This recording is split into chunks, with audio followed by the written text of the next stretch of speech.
And no success, dreams in the making. I grinded for it, seems like an eternity. Now I know what it takes to make it. EYG the label, EYG the brand. EYG the label, and EYG the brand. Just elevate your grind. Exclusive young G's, put the city on our back. Grinding through the mud, climb up out the strong. Elevated status on done. EYG the label, EYG the brand. Well, I just seen that picture of you with them locks, boy. It brought back some memories. Yeah, it ain't locked up no more. For sure. Oh boy, the good days, boy. What you got going on? Man, I'm not doing anything today. I had 2 weeks of a special session. So I just got done around Thursday night at like 10 or 11. So I spent all yesterday, which was Friday, catching back up. Today, Saturday. I just been chilling. I've been chilling. So y'all were there 2 weeks consecutively? I wouldn't say not necessarily 2 weeks consecutively. We started on October the 28th, 29th. Then we had it was Magic City Classic. So I did that all weekend. Came back on Sunday, chilled with my family, and then all this week I was in session. We just got done. We Sunday died on Thursday about 10 o'clock. And so maybe like a week and a half, it was in session doing redistricting. So like I gained about 2,000 people in my district. I went from probably like about 47,000 people to about almost 50,000. So like 49,949, something like that. So I gained 2,000 people and went into Auburn. And so we did some other bills as well around the mandate and the things that's going on the federal level. So, Alabama has this thing where the federal level does something and then they come back and say they're not gonna abide by the rules. So that was more red meat for the Republicans. So that was something that they really wanted to put their foot down on, or let their base know that they're not gonna listen to Joe Biden. So we went through that as well.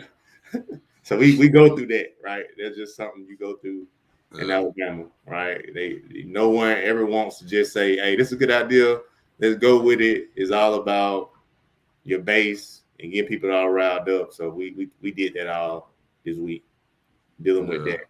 But we did give the hospitals and the nursing home $80 million. Oh, really? Yeah, out of the rescue plan. They asked for $200 million, but we gave them $80 million though. So. And that's allocated to all of the nursing homes and hospitals? Yeah, so it basically just to help with basically anything that was COVID specific. They'll get more money probably later. This was just the first round. I think Alabama got about $2.1 billion. And so it was a portion of that money that had to be used within a certain time frame. And so it'll be about, I think, 1.2 more billion that we could do something with, but I think they just wanted to have some aid immediately for the nursing homes and hospitals, especially with the nurses, right? The thing that's going on with the nurses, right? Where what's going on with the nurses? So hospitals and nursing homes can't keep nurses on staff because nurses they contract, they become contract nurses, right? So instead of the hospital paying them maybe like $30 or $40 an hour or whatever they're getting like $50 out, $60. Oh yeah. I knew that, but I didn't know that was a problem. Like, well, it's a problem because now you don't have any people who directly work for your hospital, your nursing home. Yeah, I can see that becoming a problem. They're contracting, and when they contract, they come with a price that you got to negotiate, and you can't really negotiate because you need them. Yeah. Right, so that's how nurses are getting paid $5,000 a week. I have a friend who's a nurse right now who's in Dallas because Dallas is like they're going through like a crisis with COVID. Yeah, and she's making $11,000 a week. Yeah, they work 6 days a week, 12 hours. So they balling right now. Yeah, and she's on a 6-month contract. Yeah. And the only thing that they got to worry about is them taxes that they about to get hit with, but they're gonna get hit. The federal taxes is killing them, but yeah. But Texas doesn't have state taxes, so that helps. Yeah. You know what I'm saying? So They better I correct mean, them all. 11 bands a week. Hey, they better correct them, but they get taxed as an individual, they gonna get Yeah. killed. They gonna have to go ahead and create them some little consulting business or something so they can get some capital gain benefits. Exactly. So next thing coming up at the Curtis house is December 11th with Chef Jenny, right? December major 11th? Major event. We're Yeah. gonna do some things around helping some families in the community with Thanksgiving. So we're gonna adopt like a few families that we're gonna work in concert with Auburn University Black Graduates and Professionals Association, Student Association, and then we're gonna do something. I think it's with the guy that played for the Braves. His name, last name is Houston. I think it's Tim Hudson Foundation. Tim Hudson, okay. Yeah, played with the Braves. That actually went to Auburn University. He does something where he gives kids like maybe $100 to $150 to go to Target to spend for Christmas. So we'll do that, and then we'll have Christmas at the Curtis house on December 11th. That's our bigger, our like big event. But next Saturday we'll have a wellness at the Curtis house where we'll do yoga, and we'll do run and walk, do yoga, talk about healthy option, nutrition, things of that nature. And then we have free legal services this Wednesday. So that's every 2 weeks on Wednesday. Every second and fourth Wednesday. Second and fourth Wednesday. Yeah. So people need to take advantage of that. Yeah. With Ms. Rao for sure. I know as the word get out, more people will come, but that's something that I had to go live, man, because I was like, hey, man, this free. Now don't be calling me. I'm not a lawyer. I'm not an attorney. I don't know anything about that. So I'm like, well, while we offering these free services, y'all need to take advantage of it. Because I get trademarks and all kind of stuff. I know how much attorney costs. $200 an hour. Exactly. Email. Yeah, speaking of the attorney, the guy I was telling you I met day before yesterday, Will from Birmingham. I met him out here. He's an attorney, and he specializes in working with nonprofits. Okay. So he definitely want to link with you and do some stuff too. So I feel like that's gonna be a good link. And he works with United Way. So okay. Well, that's a good plug. Enough about me, brother. You had a big week yourself. A lot going on. So, yeah, bro. Let the people know, because I know you just had something last night that I did. Man. Yeah. So last Thursday, because it's been 2 weeks and we did a podcast. Last Thursday, Haunted Trail came out. Feature film, horror comedy on BET Plus, and it'll be on BET Her in the next. I'll get the exact date soon because our special guest is Raven Magwood, who is the writer, the executive producer, and she actually acted for her first time in the film and did a great job as well. So we'll get the exact date on that. And last night I was on SWAT, which is a TV show on CBS. I know a lot of people tuned into it, but if you didn't, it's now available on Hulu or on demand. You can go check it out. See old Corey Wagner. So yeah, man, we working, bro. But I like what you put on Facebook, about your granny and how she used to have like the TV that sat on the floor. Cause if you old enough to know about the TV that sat on the floor. Yes, sir. You only got like 3 or 4 channels. You 4 channels, yeah. So that was cool to kind of understand that older people only watch certain channels back in the day, and you're on one of those channels. Yeah. As growing up, as just like Black people, sometimes we don't have all the luxuries of cable TV. And we watch like 9 and 3 and 12, and you'll be lucky to get Fox 54. Fox 54. Yeah, right. Hey, now you gonna get Fox. You'll be lucky to get 66 at PBS. But yeah, bro. So she had 3 CBS, 9 ABC, 12 NBC, Fox 54. You know what I'm saying? So you know, them hearing that, you know, they grandchild want to be an actor was kind of like, okay, you know, but to now have been on those channels and she's actually physically seen her grandson on all those channels, uh, you know, that's what it's about for me, you know, breaking those mental barriers of can't or, you know, impossible.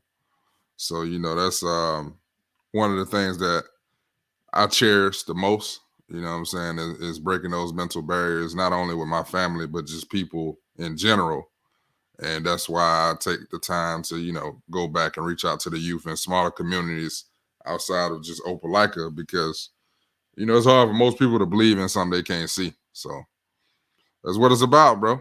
That's what it's about. So without further ado, we're going to bring Miss Raven Magwood in from the green room. Hi. What up? How you doing? How are you? I'm good. How are you today? Man, blessed. Thank you for coming on, man.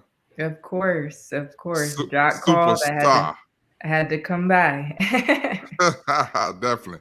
So before you get started, this will be my first time doing this. I've never done this before, but I want to play this because I feel like it's a great introduction to who you are as a person, and then we'll go from there after you see this video. Okay. And I know you don't know what I'm gonna play. I know. I'm like a little nervous. Okay. Matter of tapping into it. And how old were you when you first realized that God had such an anointed call in your life to do great things in the kingdom? I think I might have realized it at 12. My mom says that I was kind of like that weird child that wasn't like the other children. She says actually for my 5th birthday that I asked for wisdom. I did not ask for a toy or a bike or anything like that. I asked for wisdom. And I don't particularly remember that, but she says that I did. And from there, you know, I was baptized at 9 years old, and I gave my first speech at 12. And when I gave that first speech, I was invited at that point in my life. I didn't really want to be a motivational speaker. I was really shy. I had self-esteem issues and things like that. I never would have thought I would be in front of people. But then after that first speech, I got a standing ovation. Yay! So I ended up being invited to speak at a church at 12 years old. I gave like the guest sermon for a youth program they were having. And I remember after the sermon, a 40-year-old man, he had to be in his 40s, came up to me after, and he had tears in his eyes. And at that point in time, you know, I'm thinking, was my speech that bad, you know, that you had to cry? But he had tears in his eyes. He was very serious, and he said that he had tried to commit suicide 3 times in his life. Oh my goodness. And he said that he was actually planning on going home that day and trying again. But he said after seeing that a 12-year-old could be so passionate about life and understand that she was put here for a reason and to understand God's gifts for her, he said, I promise you right here, right now, I will never try to take my life again. And that was the moment at 12 years old I said, wow, this is why I'm here, and I want to spend my life inspiring as many people as I can through whatever means that I can. Mm-hmm. You know, when I was... Man, listen. When I seen that video, I said, "Man, this girl's special." Oh, this girl's special, man. That's wild. So, I had never heard that story. Oh, really? Yeah, you never told me this story about you know when you gave the sermon. Yeah. I know you mentioned you know that your mom said about the 10th birthday because I always tell people every time I meet people, I'm like, Raven's a genius, like a real genius, not somebody that we say, oh, you know, they're great at what they do, they're genius. Like, nah, she like graduated high school early genius. You know what I'm saying? So, you know, to hear that adds to you know, the background of who you are. So starting at the beginning, were you born in Greenville? Yes, I know you were raised born. there. Yeah, born and raised in Greenville, South Carolina. Okay. And you have a family background in Clemson. I know you went there, but you know, your dad went there. Yes, I graduated from Clemson. My dad was on the 1981 national championship team. He played football at Clemson. Mom graduated twice from Clemson with her undergrad and master's. And then my brother played football at Clemson, and he was on that second national championship winning team. So, yeah, we're all orange over here.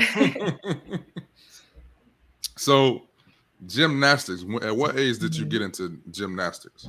I was 5 turning 6, and I got into gymnastics because my mom said I would watch it on TV and then try to do what they were doing on the couch and on mattresses. And she just wanted me to have a safe environment to do it.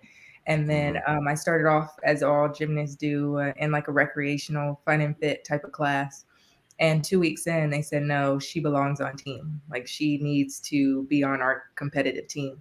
So at 6, I started competing like that very first season. After 2 weeks? Yeah, like after 2 weeks, they put me on the team. I had to learn the routines and I got my Leo and all that. And I started competing. I think my first year. Now, hold on now. You just can't come here using gymnast lingo. We don't know what Leo is. Okay, my leotard, my like competition Okay. leotard, yes. Okay. So I had to like get my competition leotard and learn all the rules because I just knew nothing about gymnastics. Like I think my first meet, I forgot to salute the judge. And like they had to call me back and be like, Raven, no, you have to salute the judge before you start. Like I knew nothing about anything. You just went out there and went to work. Right. I just had like that natural ability, I guess. So I started off as a level 2 gymnast. The next year I skipped level 3, went to level 4. The next year I skipped level 5, went to 6. The next year I skipped level 7, went to 8. Like by 10 years old, I was a level 10 gymnast, which is the highest level you can go. That is insane. So speaking of all this skipping, like what grade did you skip? Or Okay, grades? so it's kind of like a story behind how I was 4 grades ahead. So I started school early because when I was 5, you're supposed to go to kindergarten, learn your ABCs, 1, 2, 3s, whatever you learn. And at that point, I could already multiply like 3-digit numbers and do long division. And I was reading chapter books and all of this stuff. So they were like, there's no way we're putting her in kindergarten. And they actually wanted to put me in the 2nd grade. They wanted to start me off in the 2nd grade, but my parents didn't want me to be too much younger than everyone. So they said, okay, we'll let her skip kindergarten. She can start 1st grade a year early, and then that's going to be it. So I stayed in my proper grade up until 6th grade, and I made straight 100s on my first quarter 6th grade report card. Just like down the line 100. So the principal heard of what happened, and she went to my mom and said, we don't think Raven's being challenged enough. We want to put her in the 7th grade 2nd quarter. And so my parents were a little hesitant for the same reason as, before when I was younger, that they didn't want me to be too much younger than everyone else. But I convinced them to let me go to the 7th grade. So I was 10 in the 7th grade, ended up making straight 100s again. So the principal wanted to put me in the 8th grade 3rd quarter, but my parents put their foot down at this point. They're like, she's not gonna be 10 in the 8th grade. Like, no, let's just keep her, in the 7th.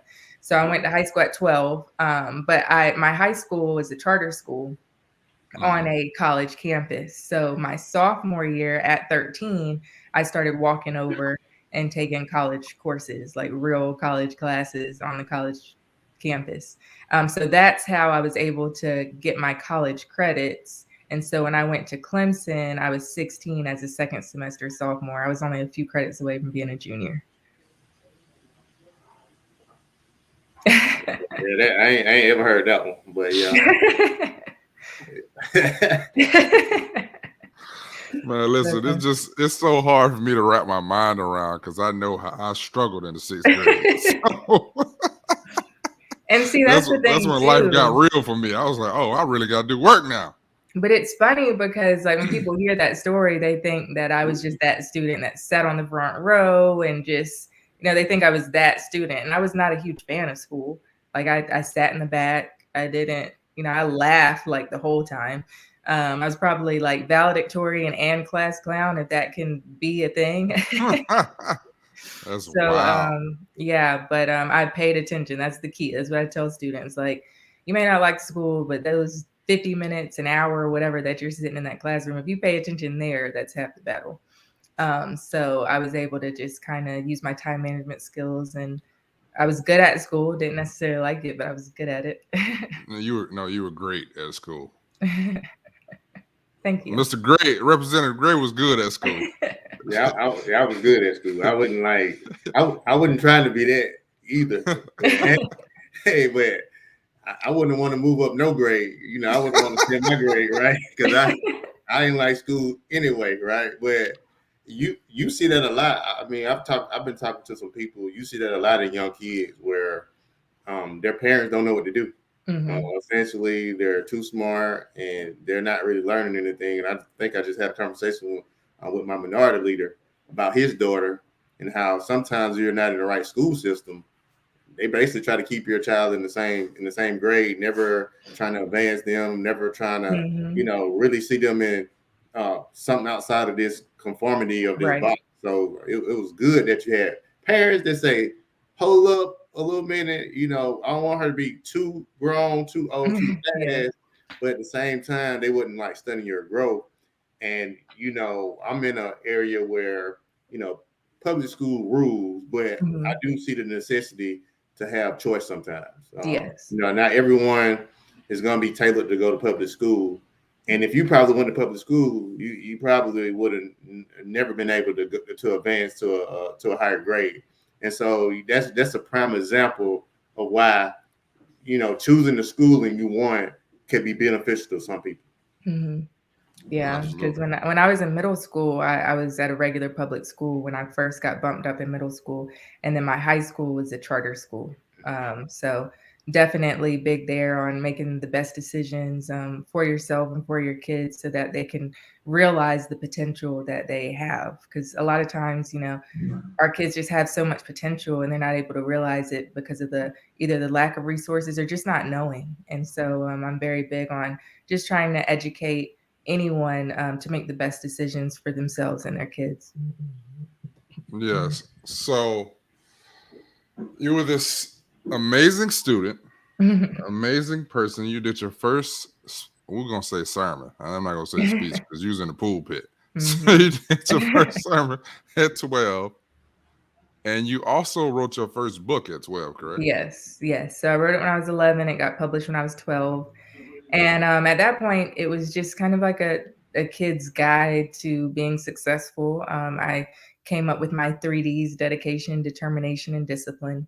And I put it all together in the book. And I discussed how I skipped at that point in time 2 grades and had become a national gymnastics champion while dealing with adversity and chronic knee pain and having surgeries. And I just say it from an 11-year-old point of view. And it ended up doing really well. And I still go to schools now and speak to sixth graders, fifth graders about the book. So it's cool that it's still resonating to this day.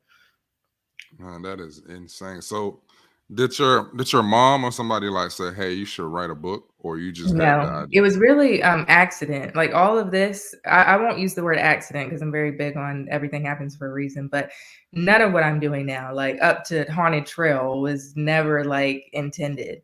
Hmm. So the book came about because I did skip those grades and I did become a national gymnastics champion. And I had a teacher say, like, Raven, have you ever thought about just writing those things down? And I was like, write them down. And she said, yeah, just how you felt during those moments, what adversity you faced, how you were able to overcome them. And I was like, I guess, sure. And I've always loved writing. So it wasn't a big deal for me to go home and just start writing. And then I let my mom read, and she was like, Raven, this is a book. Like you can have a book, you can publish a book. And so from there, she helped me find a self-publishing company. And before I knew it, months down the road, I was a self-published 12-year-old author. Self-published 12-year-old author. So you published your first book at 12. You graduated high school at 16 or 15? Yes, I was 16. 16. Hmm. Then you went to Clemson. You were a At second 16. sophomore, second Yes, second semester semester sophomore at sophomore at 16, yeah. 16. Mhm. And this is insane. Um, I've heard it 5 times, but I'm like, every time I hear it, I'm like, man, I can't believe it. Like, it's so wild. And then you graduated at At 19. 19. And what's And funny, a lot of people don't know I took a year and a half off from Clemson. Like I don't want to use the word dropout. I withdrew. But, but I really like could have graduated at 17. But I just it got to the point where I wanted to explore other things. I had a TV show that was regional that I was shooting, the Raven Magwood show, where I was interviewing different people and really just finding my place, doing pretty much kind of what I'm doing now, just as a 17-year-old on a smaller scale. And I took that year and a half off and realized this is exactly what I want to do, but I want to go back to school and finish my degree. because I said, for my future kids, I just want to finish what I started. So I did go back and I finished out that last year, got my degree at 19 and said, I'm out of here. Meanwhile, I'm trying to pass computer science at 19. That's second semester freshman. Shaking my head. She walked across the stage. Man, that is wild. So you graduated from Clemson. You published, what is it, 5 or 6 books now? Yes, I have 5 books published 5. now. Mm-hmm. All bestsellers. So Yes. we're going to add them to the stream. I want you to tell us about each book. Okay. So this is my latest book. It's called My Pace. It's a children's book. That was my first one. So I'm really excited about My Pace because I'd never done a children's book before. Double-sided. Okay, I see My Pace on there. And I really wrote it because I would speak to kids a lot. And, I coach a group of gymnasts. And a lot of times kids struggle with this, not even kids, adults. You see other people succeeding or getting theirs, winning, and maybe you're not going the pace that you feel like you should be going, or you want to move faster, or you want that reward or that accolade. And this book is just a gentle reminder that we all move in life at our own pace, and you want to be very careful about comparing yourself to others. God put you here for a reason, and he made you an original. Don't die a copy. And that's really just what the book is about in a children's book format. And I love this one. Double-sided is the next one I saw up there. That's my first fictional book that I wrote. And so it was different because I write a lot of motivational self-help type of things. But this book, I started writing right after the first one. So I was 13 when I wrote this. But it's about 2 girls, one black, one white. They grow up on opposite sides of a segregated town. And track and field kind of brings them together. And they realize a family secret as they become friends. And so that's a pretty cool book. It's an independent film as well, Switching Lanes. Tommy Ford, rest in peace, directed that film. And so that's kind of how I talk about all of this being an accident, but that's kind of how I got in the film space, is being on set with Tommy and seeing him put the movie together. So that's Double-sided. I don't know what's the next book you have up there.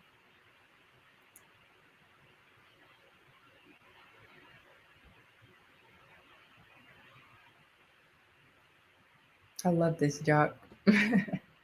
So On to Victory. This is the book I published when I was 12. And those are the 3Ds that I was speaking about: dedication, determination, discipline. And like I said, it's just kind of an 11-year-old viewpoint of being successful. Definitely an 11-year-old viewpoint, but they still study this book in different schools today. So it's cool. Like I said, that it still resonates. So when's the last time you went somewhere to speak about this book?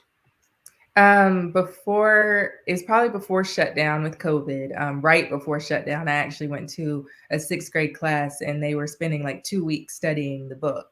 And so it culminated with me surprising them. They had no idea that I was even coming to speak. They just thought it was the last day of them studying the book. So I walked in the classroom, and it was really cute. Oh my gosh, it's her.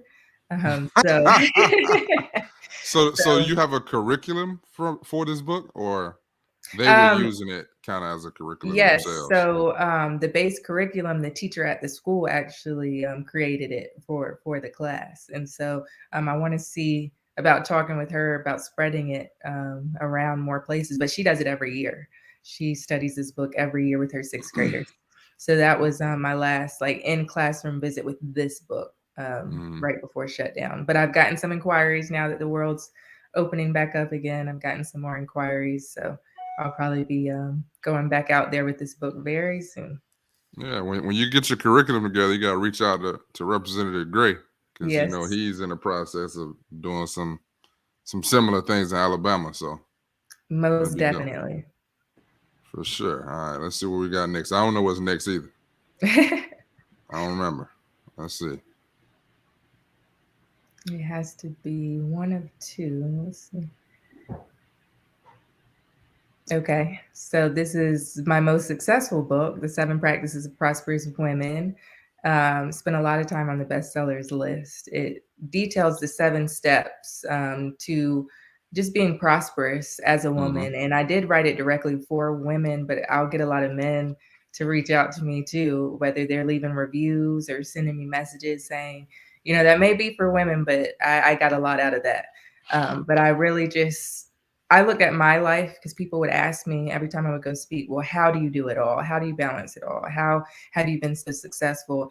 And I came up with these 7 steps or these 7 tools or practices by looking at my own life, but then also other successful women as well. And they all kind of seem to coincide with these 7 practices. So I put it all in a book and it did very well.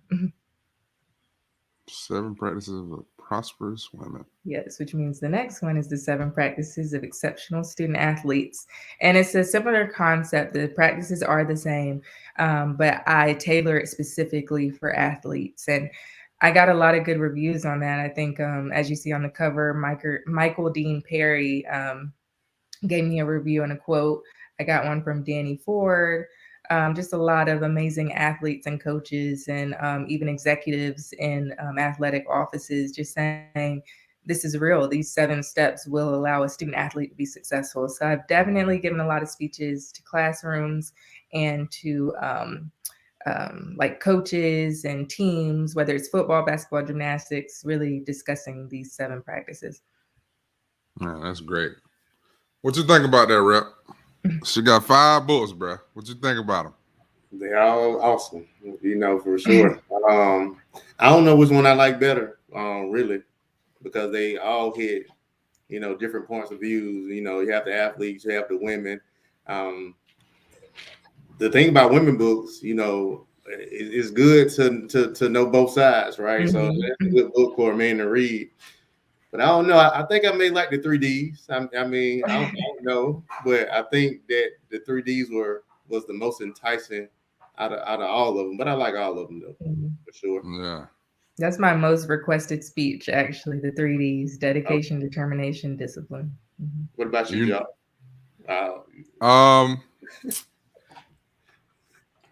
Probably the 7 steps for the women. Okay. I can see that. And the reason why is what you said. You know what I'm saying? I think one of the things that we struggle with in the community is communication. You know what I'm saying? And knowing like how to empower our women. You know what I'm saying? So I feel that I know it. Well, I ain't gonna say I feel. I know because I read some of it. That book does exactly that. Empowers the women and gives the women a guide to being a better version of themselves, but also making everyone else around them a better version. So probably that one. You know what I'm saying? The women are the foundation. So yeah, I mean everything is important. Like you said, all of them are great. I like the pace too, though. I did like the pace. I forgot about that one. The pace hard. You know what I'm saying? Because everybody want to move at somebody else's pace. That's true. That's true right there. Very You know what I'm saying? It's still evident in adulthood.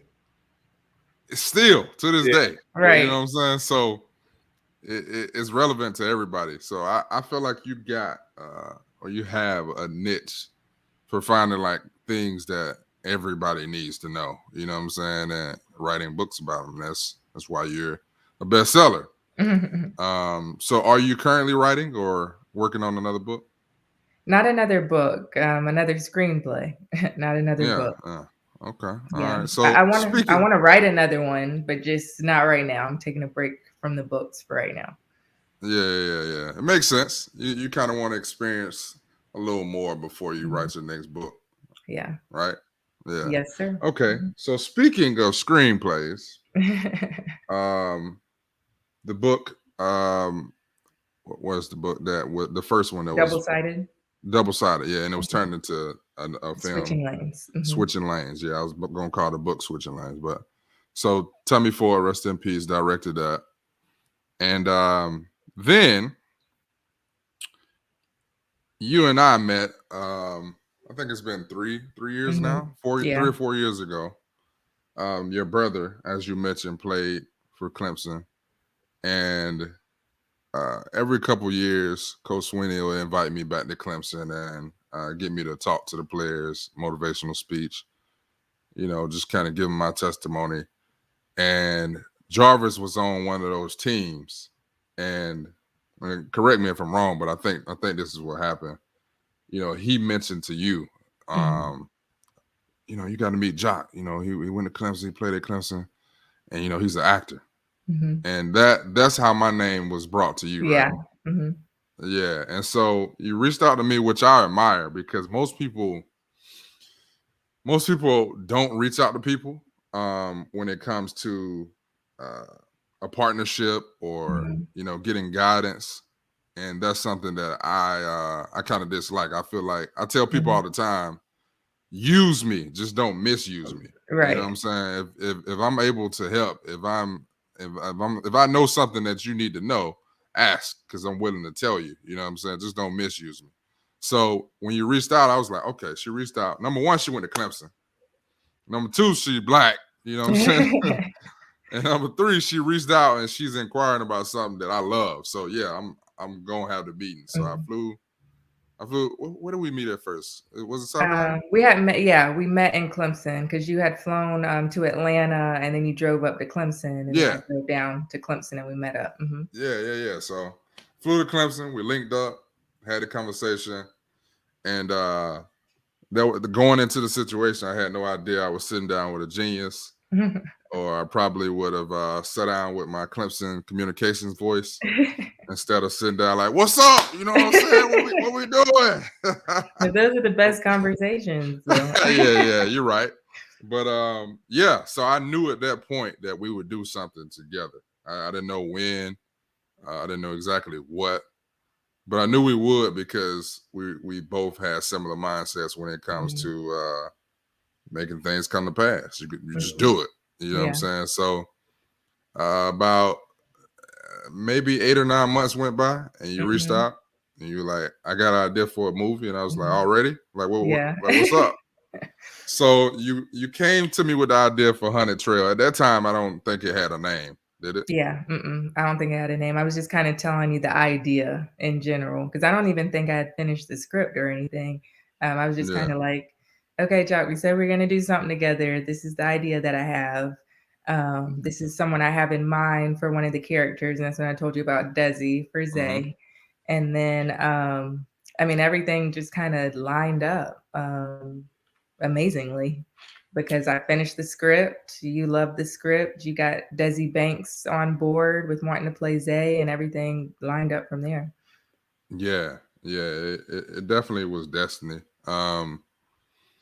One, because I'm really not a fan of horror films. You know what I'm saying? Me neither. The only horror films I like are Halloween, just because it's a storyline, and like Texas Chainsaw Massacre, I think. Same reason. Storyline. You know what I'm saying? It got cool storyline, cool. But just like rah, you want to scare me? Nah, I'm cool on that. Exactly. You know what I'm saying? And I think one of the biggest reasons for that is because I never saw Us. You know what I'm saying? I only see white people in that genre, and that's starting to change the last 3 years. And every time I would see one of Us, we would be dying. Right. You know what I'm saying?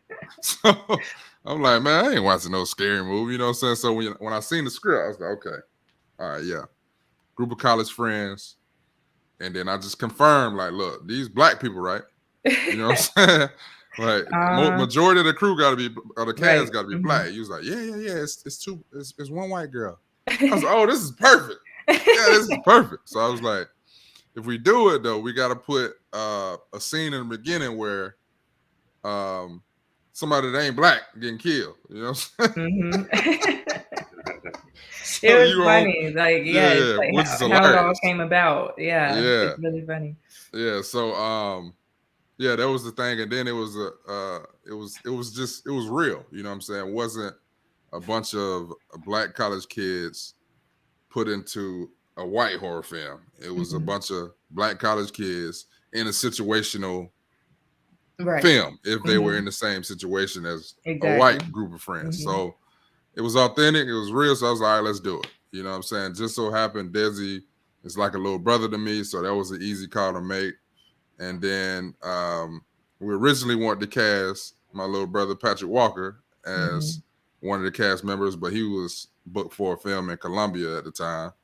So then I started working my brain to see who could be that character, and I thought something just told me Reggie. You know, I just felt like him and Desi's chemistry would work on screen, and it did very well.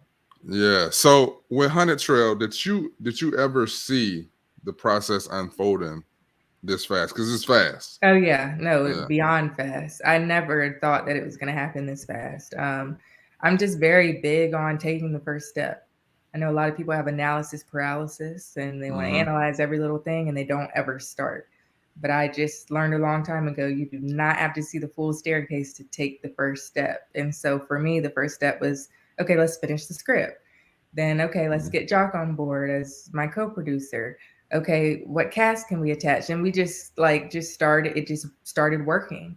And then, okay, we need a director. Robin Givens came on board and she literally, I sent her the script, wrote me back the next day saying, I got to do this. Which is impossible. Right. Which is, most people When be does like, that that's happen? crazy. That's impossible. No way. Right. And it literally happened because I think I remember texting you like, let me reach out to Robin. And then the next day I was like, oh, Jock, she said she wanted to do it. Yeah, you were like, Robin's on board. I was like, what? Right. And I remember you texting me that too, like, what?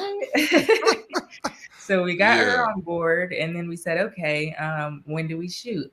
Well, now we're allowed to shoot movies again, a strict protocol, but we can do it. Let's try to just make it happen during COVID. Like, why not?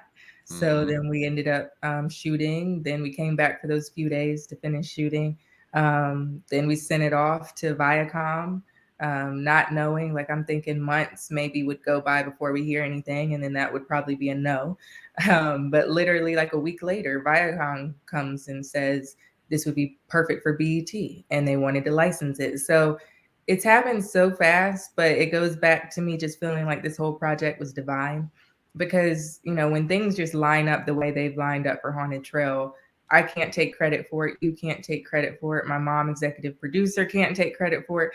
Obviously, we all worked hard and we all came together to create a great project. But then you got to look up and be like, okay, God, like you did your thing because this never happens. And I'm extremely grateful that it has unfolded the way that it has. Because, I mean, it was released on BET Plus October 28th, and we became the #1 streaming movie on BET Plus. Like who would have imagined that from our the first number one, y'all. Number one. And if you ain't watched it, you can help us stay #1. So go watch it. Right, exactly. You get 7 days free. Go stream it. So yeah, it's been awesome. It's been awesome. Yeah, definitely. So another one of the important questions I asked you when we were going through the whole pre-production phase is, are you gonna act in it? And you were like, I don't know. I've been thinking about it. I was like, well, why not? I know. You were really the person that just sent me like over the edge to say yes. Because a lot of people were asking me that, like, well, are you gonna act in it? And I knew if I did, I kept saying, well, I'll do a cameo. Like, you know. You were like, I'll do a cameo. Yeah, I'll do right. Like, what? Why you like, just I'll want to be one hand of the somebody friends? a ticket, or I'll just be whoever, like girl #1 or something. And then I think you were like, no, like Raven, I think Portia's your role. I think you can do it. And when you, being who you are in the industry, you know, when you just really had that belief in me and you kept saying like, no, Raven, I think you need to be the one to do it. I just started reading the script now as an actress. Like, okay, I wrote it, but let me try to work these lines a little bit. And, you know, I thought about it, said maybe I can do this. And we moved forward with that too. So I ended up acting in the film as well. Yeah, like when I read the script, I automatically I have some people in mind, but I was like, nah, Raven should be Portia. Right? You know what I'm saying? I can see her killing this. And you know, we got a clip for the people who haven't seen it, and it's a short clip because we want y'all to go watch the movie. So let me pull it up here.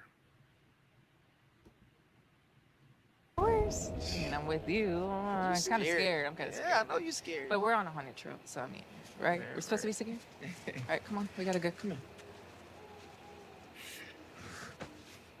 What are you doing? What do you mean? What do you mean? What do I mean? You know what I mean. Yeah. So that's a scene with you and Desi Banks. Yes. Zay is his character, and Portia your character. And as you can see, there's some chemistry that's trying to be forced there. We don't know if Yes. it unfolds that way or not. But Watch the movie, yeah, you'll find out. watch the movie, you'll find out. And I think you'll be pleased with what you see. I've got a lot of great feedback from it. And one of the biggest questions that I keep getting is there going to be a sequel? Yes, and I'm getting the same question over and over and over. Like this was one thing I was not expecting at all. Not expecting this question. Like literally from like men, women, children, everyone.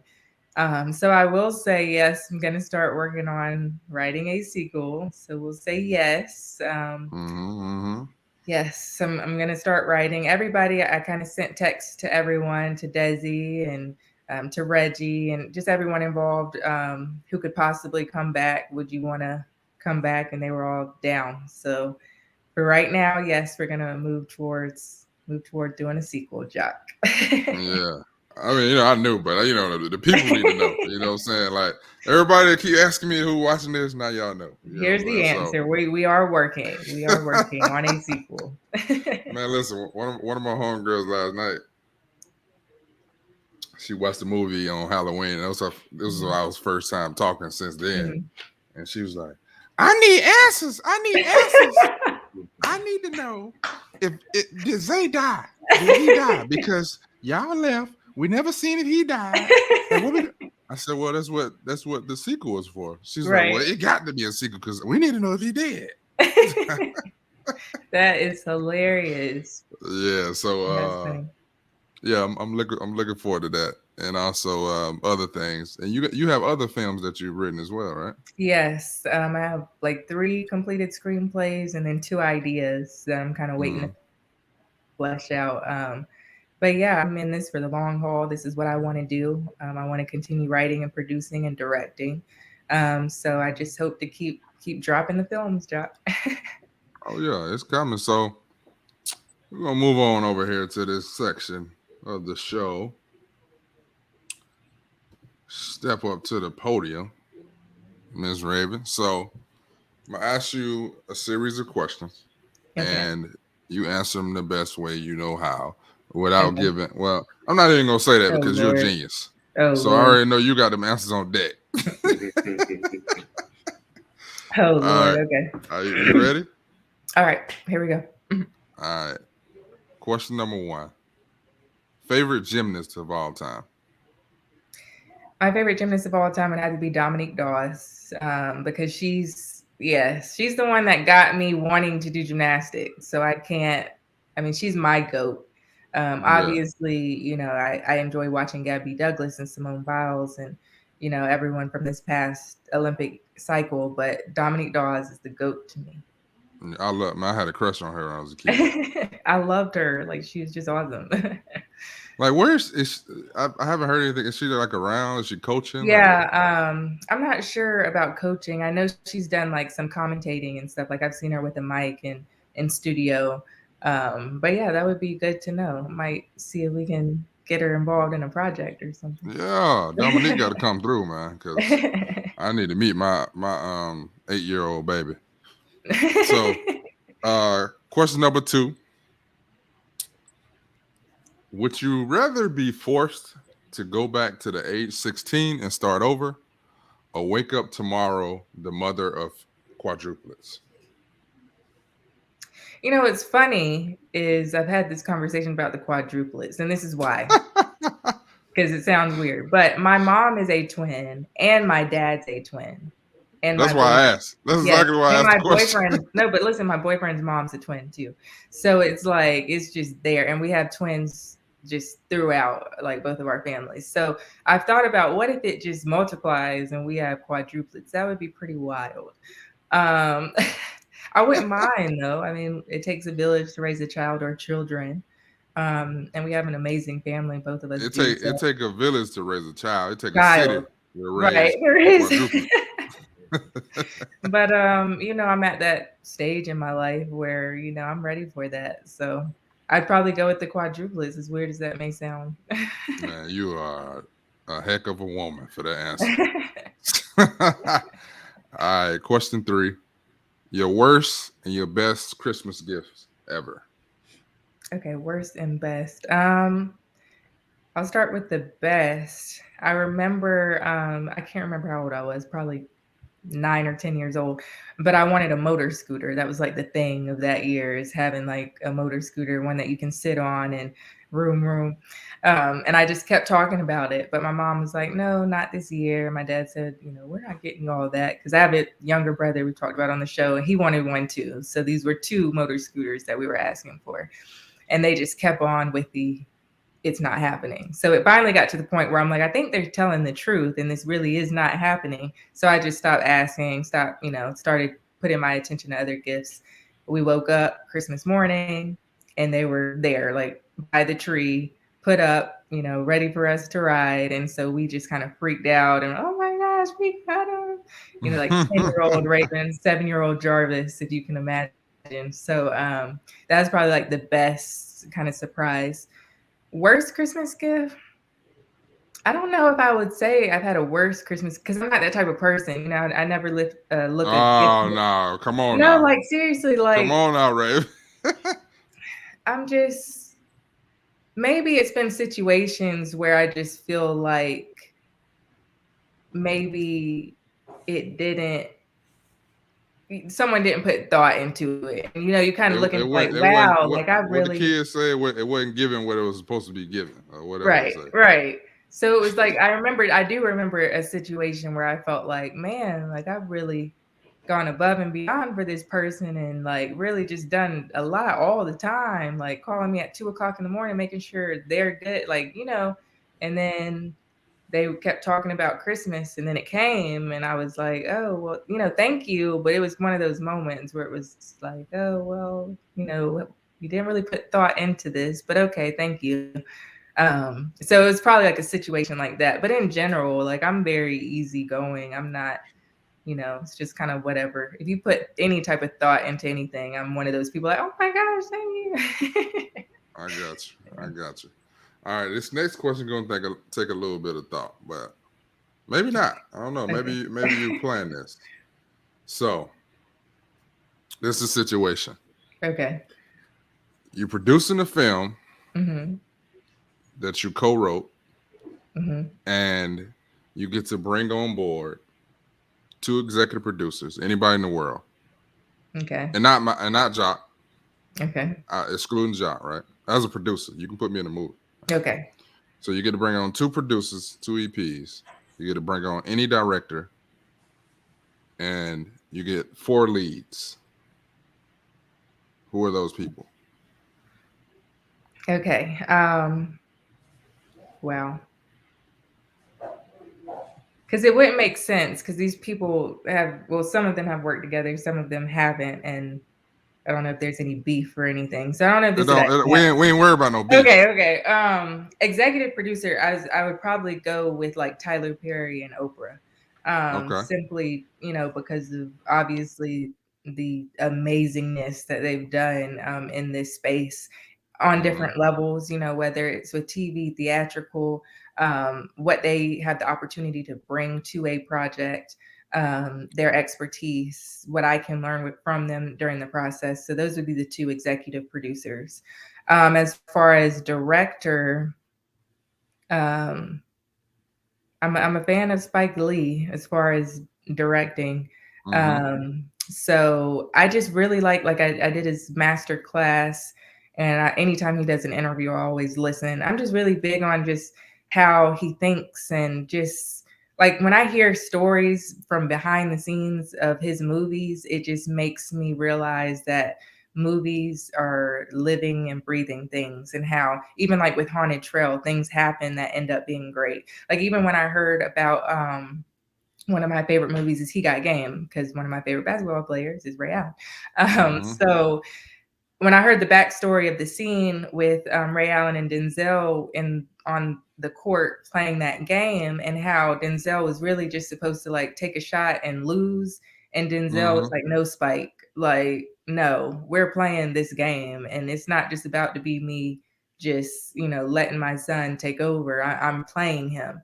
And just to see how that unfolded, and the fact that Denzel really did play, and that was a real scene, like it wasn't Oh yeah, he was dead serious. Like they yeah, was like it was really hooping. real and it was authentic, and just how it played on screen. I just thought that was all just supposed to happen. So to hear the backstory behind that, and to know Spike Lee is the type of director that, will take notes from his actors or from people around him to make the best story possible, because that's how I operate. That's how I think you can attest to with Haunted Trail or with anything I do. I'm not a know-it-all. If someone has an idea, we can make this better, let's do it. And so I have always gotten that from Spike Lee and everything that I've heard of him. So I would say him as director. Now leads, it would depend on the type of movie, but Denzel is the GOAT. That's just something I want to do in life. I don't care if it's a cameo or he's the lead. I don't know, but I've got to work with Denzel at some point in time. And just like a quick little story, I remember being in the 6th grade, and we had to do like a Q&A thing at the beginning of the year where we talk about our favorite color, our favorite movies, our favorite whatever. And then I picked 3 movies that I didn't even realize at the time starred Denzel. So I remember my teacher calling me out in the middle of class, like, "Raven, you must really like Denzel Washington, because you were talking about John Q and Remember the Titans and Training Day." And I thought about it like, oh yeah, Denzel's my guy. So Denzel, let me think. Clive Owen is amazing. Because we're watching, my boyfriend and I are watching Impeachment, and Clive Owen is playing Bill Clinton. But the transformation, like I knew he could act, but this is really showing me like, wow, like this man is on some other stuff. Like he can really act. So I would love to work with him. Let me see. Viola Davis, another GOAT. Goat. Would love to work with her. Love to work with her. And then 4, there's so many people I would love to work with. So I hate just singling out someone. I'd have to go with Michael B. Jordan. And Denzel is working with him on Letters to Jordan. But I think it'd be cool to work with him. Just a young actor who's really he's surprised me with his career, like just really diving into the roles that he's had. And then when we talk about Michael B. Jordan, I'll go back to Ryan Coogler. He's another director I would love to work with too, outside of Spike Lee. So I mean, there's so many possibilities. Once again, I'm only 28. I hope to do this for a long time. So I hope to work with everyone on my dream list. Exactly. Hey, it's possible if you believe it. It's on the way. It's on the way. We got Jizzle in the building. What's up, bro? What's happening? How y'all Hey. boys and ladies doing? Yeah, we were just talking about Haunted Trail, man. Shout out to it. Yeah, you were blessed to be a part of that as well. Yeah, shout out to you for that, Raven. And Jock for Thank you. Yes, no, we enjoyed you so much. Yeah, I don't even. Did you hear it on my Instagram or something? How did you hear the song the first time, Raven? Yeah, I think it was your Instagram. Yeah. And then I asked you about it, and then you sent me the song, and then I said this would be cool, to incorporate. He was like, "Who is this?" I was like, "Man, that's my brother, man." Yeah, and that's really like how it works. Yeah. So that song. Let's see. Is it the first? It's the second song, because your scene has a song on it. Oh yeah, when they're in the room. And then his song is with Desi in the first scene. So yeah, bro, it was dope. Just kind of get all our people and put them together and make a masterpiece, man. That's always a blessing. So yeah, man. How everything going, Jizzle? Hey man, everything going, bro. Just lot going on right now, man. Just relocation and stuff like that, man. But just still marketing, bro, and promoting this right now. Switch the ferocious vibes, but man in the mirror at the same time, man, getting a lot of good feedback from it. So what I'm saying, just continuing to keep that foot on the gas, man, to close out this year. You know what I'm saying? Not letting up, bro. Just keep hitting them with the visuals like we always been talking about. Just stay relevant to them, bro. Not letting up. So what book would you recommend Jizzle to read, Raven? Okay. A book that I really enjoy because it helps with like mindset would be The Four Agreements.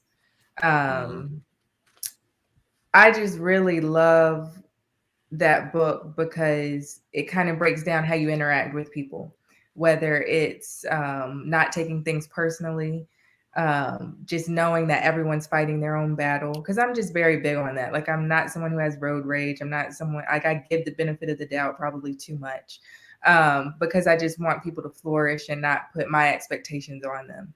And I think that's big, even in the industry that we're in. It's easy to get slighted or take offense to things rather than saying, okay, maybe it's just a no right now. It's not a no forever. So that's big. And then the book also talks about just doing the best that you can every day. And I think that's huge with trying to be successful in whatever industry that anyone's trying to do, especially when you're balancing a lot of things. I know you said you have a lot going on right now, but when you can just look back at the end of the day on your day and say, you know what, I may have had a lot going on, but I truly did the best with what I was given, then that's all you can do. And then you wake up the next day and start again. And I think we don't give ourselves enough credit for that sometimes. And so I'm very big on just whatever interaction I have, whatever business meeting I have, whatever it is, doing the absolute best so I have no regrets. And, that's all I can do. Because if you're doing the best you can every day, God will put you where you need to be. You better come through with that sermon, girl. You're taking me to church on Saturday, ain't you? That's what's up. So, next portion, or the final portion. Oh, no, you got another question. Yeah, the last one. Oh, come on, man. The last one. Come on. Yeah. Lord. So, the final question, last question, is everybody's last question. You can have breakfast, lunch, and dinner with 3 different people, one person at each meal. They can be living or they could be passed on. Who are those 3 people and why? Okay, 3 people. Well, 2 of them I've already mentioned, but I've never been able to eat with them. So I'll say Tyler Perry and Oprah again, just because their stories. Tyler Perry for breakfast. Yeah, we'll do Tyler Perry for breakfast. Where you gonna take him? Where y'all going to breakfast? Oh man, Tyler Perry for breakfast. Jesus. I would probably go like more of a homey spot, like not like a Cracker Barrel or anything like that. We would find a place that's like known, like a mom and pop type of place that has some good grits, French toast, something like that. So Tyler Perry for breakfast. Let's see, for lunch. For lunch, I might do Denzel for lunch. Just like his process of like going from being the amazing actor he is now transitioning more into directing, how he's just able to really encompass the roles that he's in, where you lose the fact that it's Denzel. It's like, who are you in this role? And that's who I believe you are. And so I would love to speak to him on that. And then Oprah for dinner. So what would be your topics with Oprah? Would you just see where the conversation goes? Like for me, definitely would see where the conversation would go, but I would just start off. I'm very big into people's mindset. So I would start even from the beginning facing adversity. Like she grew up in poverty. She was raped. She had a child that she lost. Like what in those moments kept her going? Like how did she see so much bigger than her situation? And then once she had that dream of being a journalist and was fired and told no, like how did she have the confidence to keep moving forward even despite the no's and despite being fired and despite any type of cancellation or anything? She just kept driving forward. And then of course now she is Oprah, but even the diversity in what she does, when did she make the decision about wanting to start her own network? How does she go about the movies she produces? When will she take an acting role? Because Oprah's not an actress, but she is a great one when she decides to do it. So, just like how she moves and operates. And then being Oprah Winfrey, how does she relax? What does she do? How does she keep it all together? And then from there, I think we would have a pretty good flow of a conversation. But I Oh, just for like to sure. learn. I just love to learn from individuals who've been there and done that and who face adversity because why make those mistakes myself if I can learn from other people? Absolutely. I had the opportunity to work with Oprah, to meet her and work with Mhm. her twice. I worked with her on Greenleaf. I actually did the scene with her, and I told her like my background, my story. And a year and a half, almost 2 years later, she casted me to be in The Immortal Life of Henrietta Lacks, which she starred Awesome. in. Yeah. And her memory is insane. hmm Like probably one of the best memories I've ever witnessed in my life. Like when I saw her almost 2 years later, when I walked into the room, first of all, she called me by my character name from Greenleaf, and then she hugged me and she said, I told her about my grandmother, that whole hmm story. And she hugged me and said, "Hey, we got to take a selfie for your grandma because we didn't get to last hmm time." And I'm like, how does she even? She Right. she meet That's a million awesome. people. Yeah. You know what I'm saying? How does she even remember this stuff? And then I seen her do that with a few different people. Like, oh, I remember you 5 years ago because such and such and such and such. And it kind of made sense why she's who she is. You know what I'm saying? Because she's just remarkable in that sense of kind of drawing people in. You know what I'm saying? Being personable with people. And yeah, Yeah. she's phenomenal. You know what I'm saying? She smelled real good too. People That's always always a ask, "What plus. Oprah smell like?" I don't know why people ask that. What she That's smell like? funny. Money. Smell like She a smells smell it. like $1 billion, bro. Right. Can't buy that in your local Right. store. You can't buy that. So yeah. Literally. Uh, so yeah, man. Definitely. If I'm around there again before you meet her, I'm a FaceTime.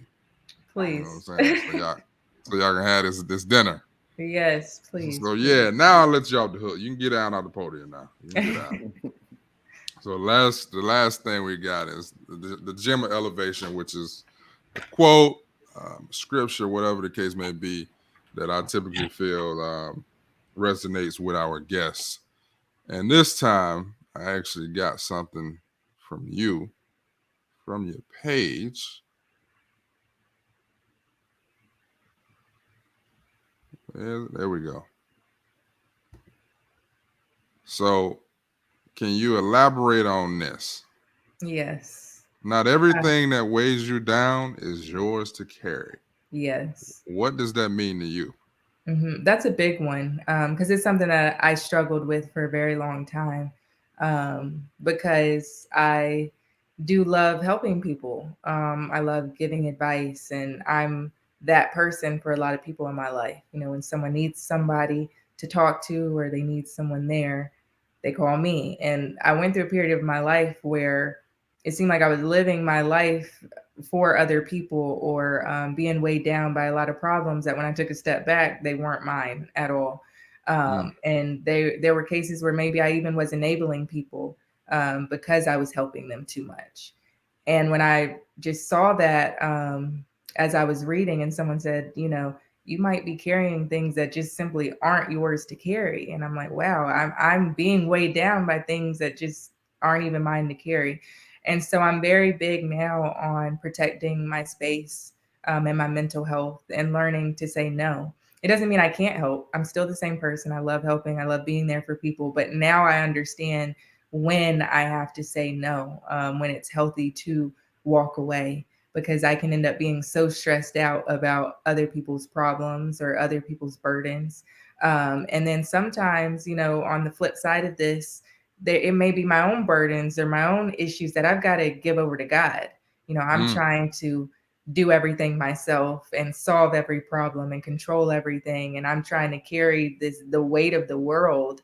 And then I had to step back and realize, okay, God's here and God's got this. Like you got to give this over to God. And so that's the flip side of that coin too. When they are my burdens and my issues, knowing that, God's bigger than my problems and knowing how to give those over to him. man. Hmm. Sum that thing That's right good. on That's up. a good answer. Yes, sir. So yeah, that was one of the things that because a lot of people have things that they'll say or different quotes that they live by, but a lot of people won't tell you those truths. Right. You know what I'm saying? The truths of, disappointing people, because that of kind of identifying that you're carrying somebody else's burden that isn't yours to carry. Once you identify that and you kind of rid yourself of that burden, that can kind of ruin a relationship or hurt somebody. But I think it's a necessary thing that we have to do, because when we carry other people's burdens far too often, we're draining our own cup. Right. And Exactly. so when you drain your own cup, you can't pour into anybody else if you're empty. Exactly. So yeah, that one stuck out to me. You know what I'm saying? What y'all think about that one? It's a great. I live it, so I get it. Yeah, that's definitely something that Learn I that. think you perfected, bro. You know what I'm saying? Even more so now, you kind of forced to perfect it, because being a That's it. It's representative. forced. It's forced. Yeah, Exactly. yeah, That's the thing. Yeah. being a state representative, a lot of people, go to you and they depend on you for a lot of stuff that, you might not be able to even do. As you said earlier, I'm not an attorney. You know what I'm saying? You coming to me for advice that you need to be going to Ms. Rao for. So yeah, I think that's something that you perfect too, and that's another reason why I chose it too. To kind of touch on that, because a lot of people don't understand when we say, "Oh, no," or "I can't," and that's just a part of it. You know what I'm saying? So you can build yourself up and be helpful to everybody. Just by saying no right now. Exactly. Yeah. So that's it, man. Y'all got anything y'all want to say? Raven, you got any words? I guess the last thing that I'll say, since it's kind of been an inspirational segment, to anyone out there that has a dream or something that you want to accomplish, I always remind everyone not to get caught up in the how, because it's very easy to get caught up in, well, how is this going to happen? How is it going to work? Because we could have done the same thing, Jock, with Haunted Trail. We could have been like, well, we're not even going to start this, because how are we going to film this during a pandemic? How are we going to get distribution? But I always look at, your goals as driving through the night, because if you're driving through the night, you do not have to see your destination in order to get there. All you have to do is be able to see the 100 to 200 feet ahead that your headlights allow you to see. And as long as you keep moving forward in the right direction, your headlights are going to reveal the next 200 feet and the next 200 feet and the next 200 feet. And sooner or later, you're going to look up and you're going to be at your destination. And that's how I feel like we need to start attacking our goals more. What are my short-term goals? What can I do in the now to get closer to where I want to be? What are my 200 feet ahead with the headlights? And then once you accomplish that, guess what? The next 200 feet are going to reveal itself, the next short-term goal, the next short-term goal. And then you're going to look up and you're going to be at the finish line at your destination. So don't get caught up in the how. If you have a dream or a goal, start now, start today. Do something today that your future self will thank you for. Amen. Well, How you close that thing out? yeah, I mean, we can't follow that one up.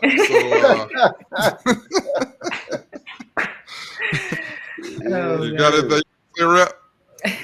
Just thank you for coming on the show. I mean, thank you. We all are a one-off or a one-on-one, a one-of-one, and to actually see you at such a young age, you've been doing it. You're kind of like a veteran in your own way, due to some of the things you do, whether it was sports, whether it was excelling in academics, or whether it was just pushing yourself in general. You should be commended and, get your flowers now, because you're kind of like a young legend. And I barely know you, but there's some things that I see in you that's inspirational. And I think that you're going to be a big name one day for sure. Like, we're going to look up, and by the time you our age, hey, we're going to be like, hey, Ravens, doing it big. Go check that interview out back in the day. Yeah. So, thank you. Thank you. I agree 100%. Jizzle, you want to say anything? No, man, just appreciate you coming on, like bro said, man, taking the time out. We know it's a hectic, your schedule's super hectic as well. So, just appreciate you taking the time out to, drop some gems to the people and, giving them inspiration to continue, and us at the same time, but Thank continue you. to, push forward, with everything that we're doing. Because like you say, people, see age or, they don't know how to get to where they're trying to go or, what have you. But as long as you're doing something to, prepare you into what you're doing, then you're going to get where you're trying to go. You know what I'm saying? As long as you continue to keep that foot on the gas. So definitely, like bro say, giving you your flowers, and you definitely deserve it, Queen. Thank you.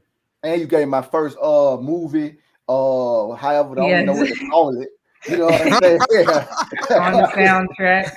Yeah. You on the soundtrack, bro. Yeah, I don't know what to tell you. Hey, man, go. Hey, yeah. But shout out to you for that too. I'm grateful, man. Appreciate that.